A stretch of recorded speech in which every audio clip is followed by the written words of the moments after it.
Israel സൈന്യത്തെ പ്രതിസന്ധിയിലാക്കി ഗാസയിൽ അജ്ഞാത വൈറസിന്റെ വിളയാട്ടമെന്ന റിപ്പോർട്ടുകൾ പുറത്തുവരുന്നു. ശവശരീരം മറവ് ചെയ്യാൻ പോലും വഴിയില്ലാത്ത അവസ്ഥ.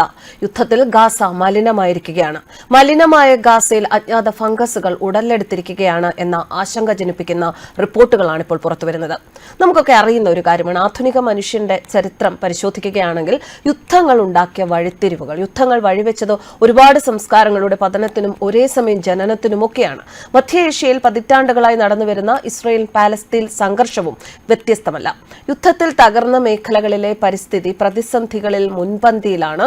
വ്യാപകമാകുന്ന ഫംഗസുകളും അണുക്കളും, പ്രത്യേകിച്ച് മരിച്ചുപോയ മനുഷ്യരുടെ മറ്റു ജീവികളുടെയൊക്കെ ശവശരീരങ്ങൾ കൃത്യമായി മറവ് ചെയ്യാൻ കഴിയാതെ വന്നാൽ അത് ആ മേഖലയുടെ ജൈവിക അവസ്ഥയെ തന്നെ വളരെ പ്രതികൂലമായി ബാധിച്ചു തുടങ്ങും. അത്തരം ഒരു സാഹചര്യമാണ് ഇപ്പോൾ ഗാസയിൽ. ഇതിനൊപ്പം വ്യത്യസ്ത രാസപദാർത്ഥങ്ങളും കൂടി ചേരുന്നതോടെ വ്യത്യസ്തമായ അജ്ഞാതമായ രോഗങ്ങളും ആരോഗ്യ പ്രശ്നങ്ങളുമെല്ലാം ഈ മേഖലയിൽ ഉണ്ടാകും. അത്തരമൊരു പ്രതിസന്ധിയിലൂടെ നടന്നു പോവുകയാണ് ഗാസ ഇപ്പോൾ.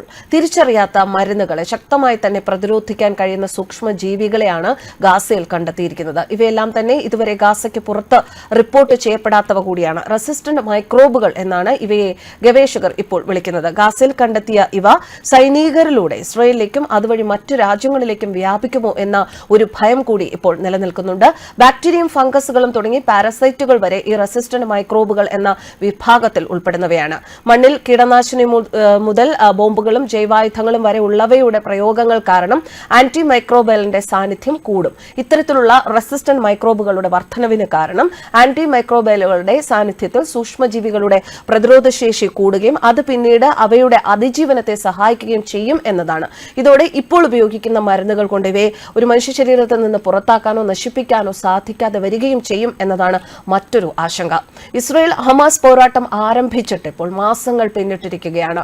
വർഷങ്ങൾക്ക് ശേഷമാണ് ഇടവേളകൾ ഇല്ലാതെ ഇത്രയും നാൾ തുടർച്ചയായി ഇസ്രായേൽ പലസ്തീൻ സംഘർഷം തുടരുന്നത്.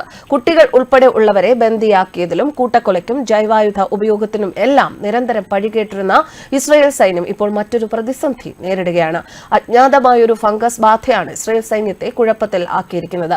ചരിത്ര പ്രാധാന്യമുള്ള ഈ മേഖല ഇന്ന് യുദ്ധത്തിൽ തകർന്ന് ഏറിയ ഭാഗവും തിരിച്ചറിയാൻ കഴിയാത്ത വിധം നശിച്ചിരിക്കുന്നു. പ്രത്യേകിച്ചും ഗാസ ഉൾപ്പെടെയുള്ള പലസ്തീനിലെ മേഖലകൾ ഡിസംബർ 26-നാണ് ഈ ഫംഗൽ ബാധ ഗാസ മേഖലയിലുള്ള ഒരു ഇസ്രായേൽ സൈനികനിൽ റിപ്പോർട്ട് ചെയ്തത്. ആരോഗ്യനില അതീവ വഷളായ നിലയിൽ ചികിത്സയ്ക്ക് അദ്ദേഹത്തെ വിധേയമാക്കിയപ്പോഴാണ് ഫംഗസ് ബാധ തിരിച്ചറിയാൻ സാധിച്ചത്. വൈകാതെ ഈ സൈനികൻ മരണത്തിന് കീഴടങ്ങുകയും ചെയ്തു. തുടർന്ന് ഇതുവരെ 10-ലധികം ഇസ്രായേൽ സൈനികരിൽ ഈ ഫംഗസ് ബാധ കണ്ടെത്തിയതും ആശങ്ക കൂട്ടുകയാണ്. ഹമാസിന്റെ ജൈവായുധ ആക്രമണമാണ് ഈ ഫംഗസ് ബാധയ്ക്ക് പിന്നിൽ എന്നായിരുന്നു തുടക്കത്തിൽ ആരോപണം ഉയർന്നിരുന്നത്. എന്നാൽ അതിനൊന്നും ശാസ്ത്രീയമായ തെളിവുകൾ ഉണ്ടായിരുന്നില്ല. തുടക്കത്തിൽ സൂചിപ്പിച്ചതുപോലെ യുദ്ധങ്ങൾ നശിപ്പിക്കുന്നത് ഒരു മേഖലയുടെ പരിസ്ഥിതിയെ തന്നെയാണ്. ഇതിലൂടെ മണ്ണും വലിയ തോതിൽ മലിനമാക്കപ്പെടും. മണ്ണിന് അപരിചിതമായതും ഉൾക്കൊള്ളാൻ കഴിയുന്ന ശേഷിക്ക് അപ്പുറമുള്ളതുമായ വസ്തുക്കൾ പെട്ടെന്ന് വന്നു ചേരുമ്പോഴാണ് ഇത്തരം ഫംഗസുകളും മറ്റ് സൂക്ഷ്മജീവികളും ഉണ്ടാകുന്നത്. ഗാസയിലും ഇത് തന്നെയാകും സംഭവിച്ചിരിക്കുക എന്നതാണ് പ്രാഥമിക നിഗമനം. ഗാസയിലെ മണ്ണിലെ സൂക്ഷ്മാണുക്കളുടെയും ഫംഗസുകളുടെയും പേരുകൾ ഒട്ടും അപ്രതീക്ഷിതമല്ല എന്നും ഗവേഷകർ വിലയിരുത്തുന്നുണ്ട്. ഇത് ഗാസയിലെ മാത്രം സ്ഥിതിയല്ല. വലിയ തോതിൽ വ്യാവസായിക മലിനീകരണം നടക്കുന്ന മേഖലകൾ, വനനശീകരണം നേരിടുന്ന പ്രദേശങ്ങൾ, കാലാവസ്ഥാ വ്യതിയാനം മൂലം മഞ്ഞുരുകി ഒലിക്കുന്ന ധ്രുവ മേഖലകൾ, ഇങ്ങനെ പല ഭൂപ്രദേശങ്ങളും ഇന്ന് മനുഷ്യർക്ക് പരിചയമില്ലാത്ത സൂക്ഷ്മാണുക്കളുടെ പെരുകലിന് സാക്ഷ്യം വഹിക്കുന്നുണ്ട്. മറ്റൊരു ആശങ്ക ഗാസയിലെ പ്രദേശവാസികളെ കുറിച്ചാണ്. ആധുനിക ചികിത്സാ സൗകര്യങ്ങൾ ലഭ്യമായതുകൊണ്ടാണ് ഇസ്രായേൽ സൈനികരുടെ അസുഖബാധയ്ക്ക് പിന്നിൽ റെസിസ്റ്റന്റ് മൈക്രോബുകളാണ് എന്ന് തിരിച്ചറിയാൻ സാധിച്ചത്.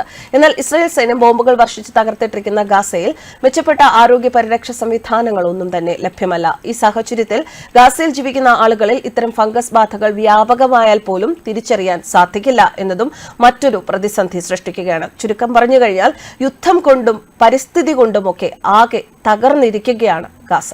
News desk കർമ്മൻസ്.